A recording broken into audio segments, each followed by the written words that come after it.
ఆయన శివుడు, అందుకే ఆయన భవుడు, అందుకే జన మనోహరుడు. కాబట్టే రోడ్లలో ప్రజా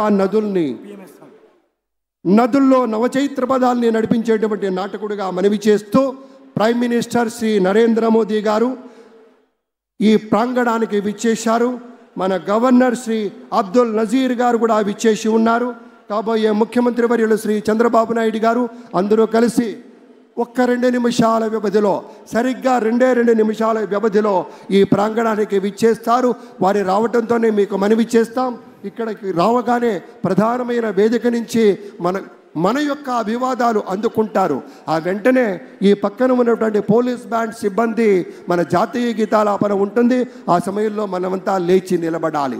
అది గౌరవం, అది మన ధర్మం, అది మన లక్షణంగా మీ అందరికీ మనవి చేస్తూ, నదుల్లో చైతన్య పదాల్ని వెల్లువెత్తించినటువంటి నాయకులుగా, మనుషుల్లోని నవనవోన్మేష ఆశ వసంతోత్సవాన్ని వెదజల్లినటువంటి గుండె చప్పుడుగా ఉండేటువంటి చంద్రబాబు నాయుడు గారు 2 నిమిషాల్లో ఇక్కడికి రాబోతూ ఉన్నారు.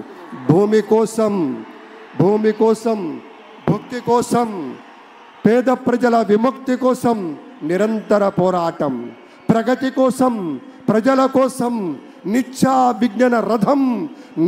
విజ్ఞాన రథం ఆయన గళం.